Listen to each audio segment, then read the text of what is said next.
महाराष्ट्र के उप मुख्यमंत्री और राष्ट्रवादी कांग्रेस पार्टी के प्रमुख अजीत पवार के अचानक निधन से महाराष्ट्र की राजनीति में एक बड़ा शून्य पैदा हो गया है।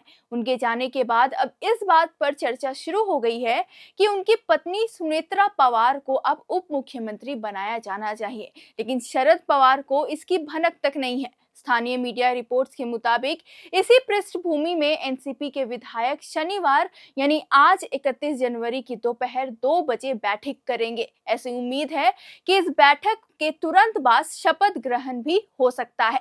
अजीत पवार की पत्नी और राज्यसभा सदस्य सुनेत्रा पवार मुंबई पहुंच गई है। न्यूज एजेंसी के मुताबिक वह अपने बेटे पार्थ के साथ शनिवार तड़के दक्षिण मुंबई स्थित अजीत पवार के आधिकारिक आवास देवगिरी पहुंची। सुनेत्रा पवार को उप मुख्यमंत्री बनाने को लेकर चल रही चर्चाओं के बारे में पूछे जाने पर मुख्यमंत्री देवेंद्र फडणवीस कह चुके हैं कि जो भी निर्णय लेने की जरूरत होगी वह एनसीपी लेगी। फडणवीस ने शुक्रवार को कहा कि सरकार और बीजेपी दोनों ही एनसीपी के हर फैसले का हम पूरी तरह से समर्थन करेंगे। फिलहाल मैं यही कह सकता हूं कि चाहे अजीत का परिवार हो या एनसीपी, हम उनके साथ हैं। वे जो भी फैसला लेंगे हम उन्हें पूरा सहयोग करेंगे।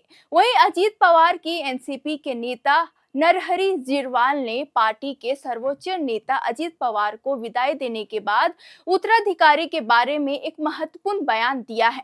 नरहरी झिरवाल ने कहा कि अजीत पवार का उत्तराधिकारी सुनेत्रा भाभी को होना चाहिए। सभी को लगता है कि अब सुनेत्रा अजीत पवार ही राष्ट्रवादी पार्टी की बागडोर संभालेगी। एनसीपी के वरिष्ठ नेता और राज्यसभा सांसद प्रफुल्ल पटेल ने कहा कि विधानसभा नेता और उप मुख्यमंत्री पद अजीत दादा के पास है।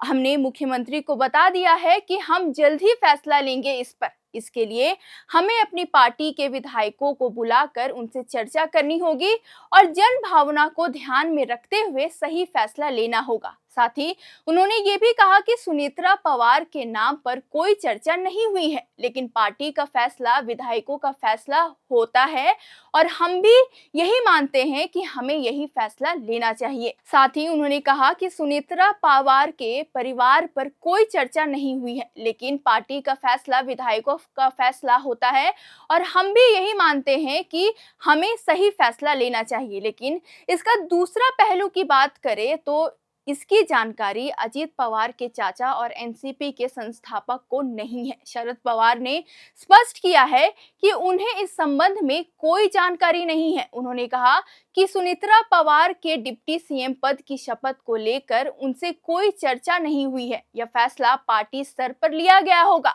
शरद पवार ने बताया कि मैंने आज अखबार में पढ़ा कि प्रफुल्ल पटेल और सुनील तटकरे जैसे कुछ लोगों ने इस विषय में पहल की है, लेकिन मेरे साथ इस बारे में कोई बातचीत नहीं हुई है। मुझे लगता है कि ऐसा कुछ होगा भी तो मुझे नहीं बताया गया है। एनसीपी एससीपी प्रमुख ने कहा कि ये सारी चर्चाएं मुंबई में हो रही है। प्रफुल्ल पटेल, सुनील तटकरे और अन्य वरिष्ठ नेता इन चर्चाओं में शामिल है।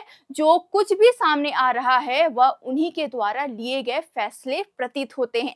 मैं इस पर कोई टिप्पणी नहीं करूंगा। शरद पवार ने विश्वास जताया है कि अजीत पवार के परिवार की नई पीढ़ी उनकी राजनीतिक विरासत और कार्यशैली को आगे बढ़ाएगी।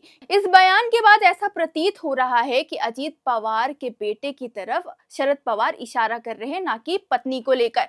साथ ही उन्होंने स्पष्ट कुछ कहा नहीं है इसके बारे में। बता दें, दिवंगत अजीत पवार की पत्नी सुनेत्रा पवार 2024 के लोकसभा अपने पति की पार्टी के उम्मीदवार के रूप में बारामती से चुनाव लड़ा था, जहां अपनी भाभी एनसीपी शरद गुट यानी सांसद सुप्रिया सुले से हार गई थी।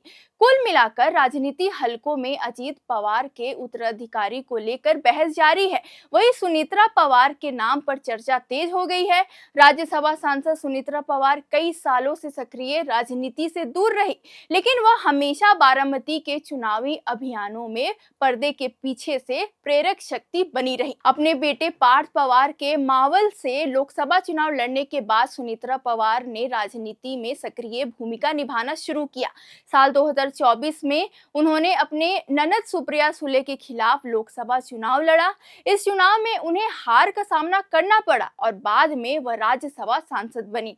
उनके सांसद बनने के बाद पवार परिवार में कुल 3 सांसद और 2 विधायक हुए। लेकिन अजीत पवार के निधन के बाद आगे क्या होगा, ये देखना बाकी है। साथ ही इस मुद्दे पर चर्चा के बीच यह मांग उठ रही है कि अजीत पवार के राजनीतिक खाते राष्ट्रवादी कांग्रेस पार्टी के पास रखे जाएं और पार्टी का नेतृत्व सुनेत्रा पवार को सौंप दिया जाए। साथ ही अजीत पवार के बाद राष्ट्रवादी कांग्रेस पार्टी के नेतृत्व और महाराष्ट्र की राजनीति में उत्तराधिकारी को लेकर असमंजस की स्थिति बनी हुई है। एक और पार्टी के कुछ वरिष्ठ नेता सुनेत्रा पवार को आगे लाने की बात कर रहे हैं, तो वहीं दूसरी ओर शरद पवार की चुप्पी कई राजनीतिक संकेत दे रही है। अब देखना होगा कि 2 बजे उस बैठक में होगा क्या। इस पर जैसे ही कुछ अपडेट आएगा हम आपको बताते रहेंगे। तब तक के लिए वीडियो को लाइक करें, चैनल को सब्सक्राइब करें और ऐसी ही खबरों के लिए देखते रहे एयर नाउ।